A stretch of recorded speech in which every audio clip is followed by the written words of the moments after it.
At 2 minutes past 1 in the morning, 9 16-inch shells screamed through the darkness at over 2,000 feet per second. Each weighed as much as a small car. They crossed the distance to their target in seconds, and when they struck the Japanese battleship Kirishima, the night exploded. This is the story of the Second Naval Battle of Guadalcanal, a desperate, brutal slugging match fought in pitch darkness on the night of November 14th to 15th, 1942. It would be decided in 7 catastrophic minutes, and upon its outcome hung the fate of the entire Guadalcanal campaign. By November 1942, the Solomon Islands had become the fulcrum upon which the Pacific War balanced. For 3 months, American Marines had clung to a fever-ridden jungle island called Guadalcanal and the vital airstrip they had seized from the Japanese. They called that airstrip Henderson Field. The Japanese called it the key to the Pacific. Henderson Field was the prize that both sides were bleeding to control. Aircraft operating from its muddy runways could dominate the surrounding seas for 200 miles in every direction.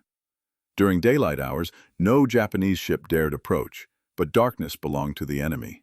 Night after night, Japanese destroyers raced down the narrow waterway Americans called the Slot, delivering troops and supplies to their starving army on Guadalcanal. American sailors grimly nicknamed this nocturnal highway the Tokyo Express. They had learned to fear what traveled on it. The waters between Guadalcanal and Savo Island had claimed so many ships, American and Japanese alike, that they had earned a different name, Ironbottom Sound. The Japanese plan for mid-November 1942 was their most ambitious yet. 11 transport ships carrying 7,000 fresh troops of the 38th Infantry Division would land on Guadalcanal. But first, Henderson Field had to die. On the night of November 12th to 13th, the Japanese had sent 2 battleships to pound the airstrip into oblivion. What followed was one of the most savage naval battles in history. American cruisers and destroyers threw themselves against the bombardment force in a point-blank melee that killed 2 American admirals and sank ships on both sides. The Japanese battleship Hiei was crippled and later finished by American aircraft, but the cost was staggering. American losses included 2 light cruisers and 4 destroyers. Over 1,400 American sailors were dead, including the 5 Sullivan brothers, all serving on the cruiser Juno. Yet somehow Henderson Field survived. The bombardment had been called off. The airstrip remained operational. The Japanese were not finished. On the afternoon of November 14th, a new bombardment force steamed toward Guadalcanal. At its heart was the battleship Kirishima, sister of the vessel that had been sunk the day before. Escorting her were the heavy cruisers Atago and Takao, 2 light cruisers, and 9 destroyers. They were commanded by Vice Admiral Nobutake Kondo, one of Japan's most senior admirals. Kondo's mission was straightforward: destroy Henderson Field, enable the troop transports to land, win the campaign. But American codebreakers had been reading Japanese naval communications. Admiral William Halsey, commanding South Pacific forces from Noumea, knew exactly what was coming. He faced an agonizing decision. Naval doctrine forbade risking precious battleships in the confined, treacherous waters around Guadalcanal. But Halsey had only one option left. He would later say, "We were in a position where it was either deploy them or lose the campaign." He sent his battleships. The 2 American dreadnoughts that steamed toward Guadalcanal on November 14th were among the most powerful warships ever built. USS Washington and USS South Dakota each mounted 9 16-inch guns capable of hurling shells 23 miles. They were fast, modern, and heavily armored. But they were sailing into confined waters in pitch darkness. They had worked together for only a few days, and their escort consisted of just 4 destroyers, a scratch force thrown together from different divisions, chosen simply because they had enough fuel. Commanding this improvised squadron was Rear Admiral Willis Augustus Lee. At 54 years old, Lee was an unlikely-looking warrior. He wore glasses, chain-smoked Philip Morris cigarettes, and could often be found on deck chatting with enlisted sailors in an untidy uniform. His nickname was Cheng, or sometimes, more elaborately, Ching Chong China Lee, a moniker he had earned as a young officer for his fondness for Asia. But beneath the rumpled exterior was one of the most formidable officers in the United States Navy. At 19, Willis Lee had become the only American ever to win both the National Rifle and Pistol Championships in the same year. At the 1920 Olympics, he had won 7 medals, including 5 golds. He could kill a man at 1,000 yards when he could barely see the target. More importantly for what was about to unfold, Admiral Lee understood radar better than anyone of his rank in the Navy. He knew that this technology could revolutionize naval warfare, if used correctly. He was about to prove it. Shortly before 11 o'clock on the night of November 14th, the green phosphorescent sweep of Washington's SG radar revealed what Lee had been waiting for. Contacts were emerging from behind Savo Island, 9 miles to the northwest. Japanese ships moving at 21 knots. Lee turned to his flag captain, Glenn Davis, and with characteristic calm said, "Well, stand by, Glenn. Here they come." The Japanese had no radar worthy of the name. Their lookouts, trained to supernatural levels of night vision, spotted the American column, but crucially, they misidentified the 2 battleships as cruisers. Admiral Kondo was confident. He had 14 ships against what he believed were 6 cruisers and destroyers. He ordered his screening forces to destroy them. It would be, he assumed, a quick victory. At 17 minutes past 11, the silence of the tropical night shattered. Washington and South Dakota opened fire on the Japanese screening group at a range of over 9 miles. The Japanese ships found themselves bracketed by geysers of water that towered 900 feet into the air, the signature of 16-inch shells. They had never faced battleship fire at night. Within minutes, they scattered in terror. But Admiral Lee ordered his guns to check fire. The Japanese destroyers had disappeared from radar, circling out of range. The northern threat had been neutralized for the moment. Now the southern enemy force was closing, and Lee's 4 destroyers were directly in their path. What followed was slaughter. The American destroyers, Walk, Benham, Preston, and Gwynn, found themselves caught between multiple Japanese forces in waters lit only by gun flashes. They were outgunned, outnumbered, and outmaneuvered. At 32 minutes past 11, a long-lance torpedo from the destroyer Ironbottom struck USS Walk and blew off her bow. Within seconds, Japanese shells were raining down on the stricken ship. When the survivors jumped into the water, their own depth charges exploded beneath them, killing even more. 81 men died on Walk, including her captain. Preston was hit 9 times in rapid succession. Her magazines exploded, her engine rooms flooded. Fire engulfed her from stem to stern. The order to abandon ship came at 36 minutes past 11. She rolled over and sank 10 minutes later, taking 117 men with her. Benham was struck by a torpedo that tore away everything forward of the bridge. She would be scuttled the following day. Gwynn took shells in her engine room and was knocked out of the fight. In less than half an hour, Lee's destroyer screen had been annihilated. The battleships were now alone. As Washington steamed through the debris at 26 knots, passing floating survivors in the darkness, a dying sailor in the water found the strength to call out one last exhortation. "Get after 'em, Washington!" The situation was about to become far worse. At 33 minutes past 11, as South Dakota fired her after turret, the shock of the massive guns triggered a cascading electrical failure. Circuit breakers tripped across the ship's systems in sequence. Within minutes, the second most powerful warship in the American fleet had gone blind. Her radar screens went shuck. Her radios fell silent. Her fire control systems failed. The crew, in the words of her captain, experienced the most depressing psychological blow imaginable, a feeling of being blindfolded. And at that precise moment, South Dakota was sailing directly into the heart of the Japanese fleet. What came next was a perfect disaster. To avoid colliding with the torpedoed Benham, South Dakota turned to starboard, and in doing so, silhouetted herself against the fires of the burning destroyers. Every Japanese ship in the area could see her clearly. She was a perfect target. At midnight, multiple Japanese searchlights snapped on simultaneously, bathing South Dakota in brilliant white light. For the Japanese, it was a moment of revelation. Admiral Kondo's lookouts had found their prey. Within seconds, every gun that could bear was firing at the illuminated American ship. The battleship, Kirishima, opened up with her 14-inch main battery. The heavy cruisers Atago and Takao added their 8-inch guns. Light cruisers and destroyers poured in additional fire from multiple directions. South Dakota was hit at least 26 times. Some accounts say 42. 3 of Kirishima's 14-inch shells struck home. 18 8-inch shells from the cruisers tore into her superstructure. Shrapnel sliced through cables, gun shields, and steel decking with a sound one survivor described as sizzling. The ship's upper works were devastated. Communications were destroyed. Fire control was knocked out. Dozens of small fires blazed across her decks. 39 men were killed, another 59 wounded. Among the wounded was a 12-year-old boy named Calvin Graham, the youngest American to serve in World War II. He had lied about his age to enlist. Shrapnel tore through his jaw and knocked out his teeth. He fell 3 decks through the superstructure, And then, bleeding and in agony, he spent the rest of the night making tourniquets from the belts of dead men and helping wounded sailors to safety. Years later, he would say simply, "It was a long night, it aged me." At the same time the shells were striking, Japanese destroyers and cruisers were launching torpedoes, 34 long-lance weapons, the deadliest torpedoes in the world, each carrying over 1,000 pounds of explosives. Every single one missed. South Dakota was being pounded into wreckage. But Admiral Lee was not aboard South Dakota. He was aboard Washington. And Washington had not been seen. While every Japanese ship concentrated on the illuminated target, Washington had slipped to the disengaged side of the burning destroyers. She was invisible in the darkness, her radar tracking a large target that had appeared off her starboard beam. Lee faced an agonizing decision. The target might be Japanese. It might be his own crippled South Dakota, which had gone radio silent and vanished from his plot.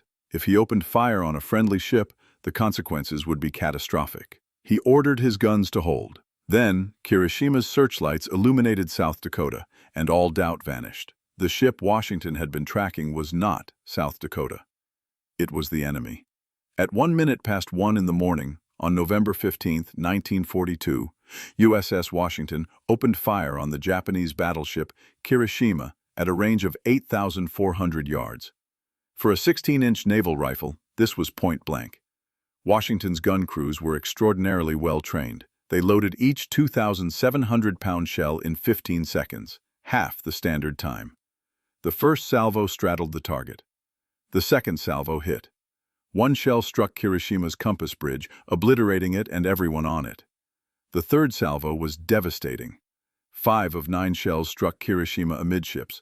One penetrated below the waterline, and water cascaded across the ship from starboard to port. Another tore a 30-foot hole in the deck. Explosions ripped through bulkheads and penetrated deep into the ship's interior. Washington's gunnery officer later reported that salvos were walked back and forth across the target. The gun crews maintained their crushing rate of fire for 7 minutes. In those 7 minutes, Washington fired 75 16-inch shells at Kirishima. Between 9 and 20 of them hit. Her 5-inch secondary batteries added over 100 more rounds, raking Kirishima's superstructure and causing, in the words of one observer, untold loss of life and damage. Kirishima fought back. Her own 14-inch guns returned fire. But she was already dying, and her shells passed harmlessly by Washington's superstructure without scoring a single hit. The final blow came when a 16-inch shell struck beneath Kirishima's stern and jammed her rudder at an 80-degree angle. The proud Japanese battleship was now incapable of steering. She began making helpless circles in the darkness, aflame from bow to stern. Admiral Kondo watched his bombardment force disintegrate. Kirishima was burning and unable to maneuver. The destroyer Ayanami was also ablaze, crippled by Washington's secondary guns during the earlier melee. His heavy cruisers had taken hits. His torpedo attacks had all failed. At 1:25, Kondo made the only decision left to him. He ordered his remaining ships to withdraw. Henderson Field would not be bombarded that night. The Japanese reinforcement convoy would receive no protection. The mission had failed. Kirishima's agony lasted another 2 hours. Flooding from her underwater wounds proved uncontrollable. The heat from her fires made the engine rooms untenable. Her list grew progressively steeper. At some point before 3 in the morning, Captain Sanji Iwabuchi ordered his crew to abandon ship. The Kingston valves were opened to scuttle her. The surviving crewmen gathered on deck, and those who could sang the Japanese national anthem one final time. At 3:25, Kirishima capsized suddenly to starboard and plunged toward the bottom of Ironbottom Sound, carrying 212 men with her. She came to rest 7 miles northwest of Savo Island, in 3,500 feet of water, where her wreck lies to this day, upside down, her bow torn away by magazine explosions. Approximately 1,100 survivors were rescued by Japanese destroyers. Dawn on November 15th revealed the full scale of the Japanese disaster. The 4 remaining troop transports that had survived the previous day's air attacks beached themselves at Tassafaronga in a desperate attempt to land their cargo. It was futile. Beginning at first light, American aircraft from Henderson Field, the airfield that Kondo had failed to destroy, struck the beached transports again and again. Marine dive bombers, Army B-17, Navy planes from Enterprise, even ground artillery joined in. By noon, all 4 transports were burning wrecks. Most of their cargo, the food, the ammunition, the artillery that the starving Japanese army on Guadalcanal so desperately needed, was destroyed. Of the 7,000 troops who had set out on this final reinforcement mission, fewer than 3,000 made it ashore. Most of them arrived with nothing but the clothes on their backs. The naval battle of Guadalcanal, encompassing both the November 12th to 13th and November 14th to 15th engagements, was over. The cost had been staggering on both sides. The Americans had lost 2 light cruisers and 7 destroyers. Approximately 1,700 sailors were dead. The Japanese had lost 2 battleships, 1 heavy cruiser, 3 destroyers, and all 11 transports. Thousands of soldiers had drowned. Thousands of sailors were dead. But the American objective had been achieved. Henderson Field remained operational. The Japanese reinforcement had been stopped. In the weeks that followed, the full significance of those violent November nights became clear. The Japanese Navy never again risked its major warships in the waters around Guadalcanal. The Tokyo Express continued its desperate runs, but destroyers could not deliver heavy equipment or adequate supplies. Japanese soldiers on the island began dying at a rate of 50 per day, not from combat, but from starvation and disease. On December 31, 1942, Emperor Hirohito approved the evacuation of Guadalcanal. In early February 1943, destroyers of the Tokyo Express made their final runs, not to reinforce the island, but to rescue the survivors. Of the 36,000 Japanese soldiers sent to Guadalcanal, barely 10,000 were evacuated alive. On February 9, 1943, the American commander on Guadalcanal sent a message to Admiral Halsey. Tokyo Express no longer has terminus on Guadalcanal. The Second Naval Battle of Guadalcanal was, in many respects, a turning point of the Pacific War. It was the last time Japanese and American battleships would duel at close range until the Battle of Surigao Strait nearly 2 years later. USS Washington remains the only American battleship to have sunk an enemy battleship in one-on-one surface combat during the entire war. More importantly, the battle demonstrated that American technology and tactics had finally caught up with and surpassed Japanese night-fighting expertise.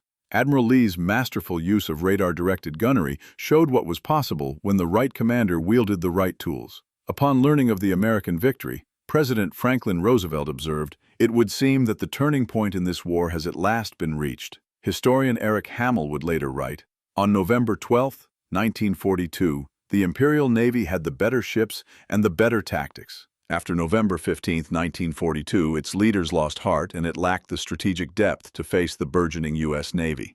The Japanese never got better, while after November 1942, the U.S. Navy never stopped getting better." Admiral Willis Lee would go on to command the Pacific Fleet's fast battleships for the remainder of the war. He died of a heart attack on August 25, 1945.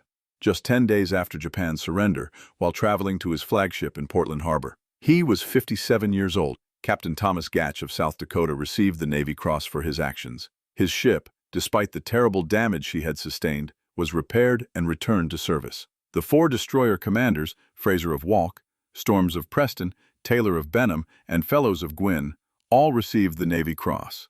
2 of them were awarded posthumously. Young Calvin Graham, the 12-year-old gunner who had spent the terrible night helping wounded men survive, was eventually discovered and discharged. The Navy took away his medals.